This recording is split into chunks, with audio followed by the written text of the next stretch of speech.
Page. I'm the Director of Emergency Services for Mendocino County, and we're the agency that leads in YES Camp, Youth Emergency Services Camp. It's a program that's designed for high school aged kids so that they get some experience with all the different aspects of emergency services.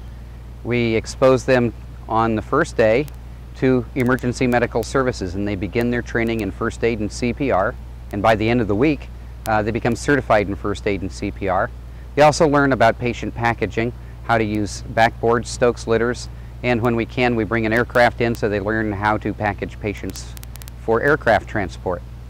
We then go into the second day, which is Law Enforcement Day, and we have many of our local law enforcement agencies and others come in, and they let the kids participate in doing high-risk traffic stops.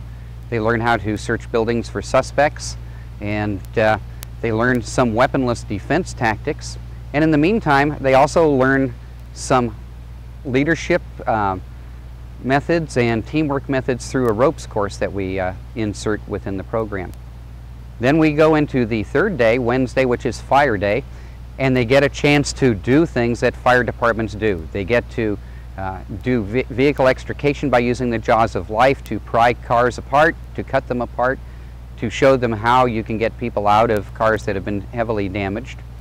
They learn how to use fire extinguishers, and they're given a fire pan and told to put out a fire.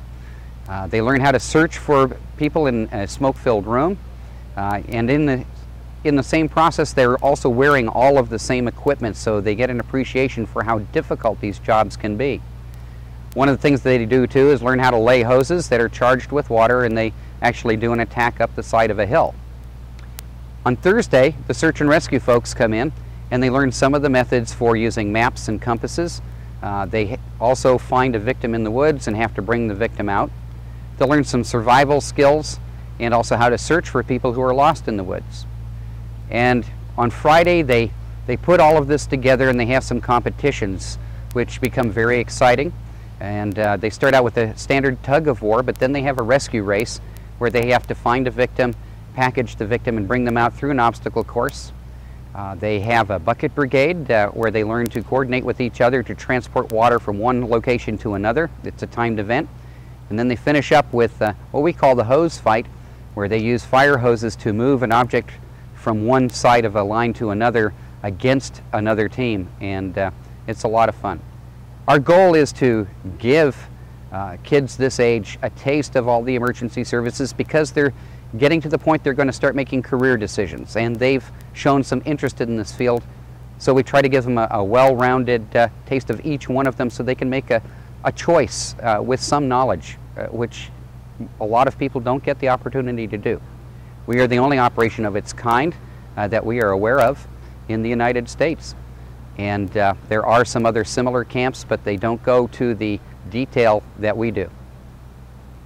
The camp is run entirely on donations, through funds provided by other agencies to send the kids here, through corporate donations to help pay for some scholarships, and by the donation of equipment and massive amounts of manpower and equipment to make the whole thing work.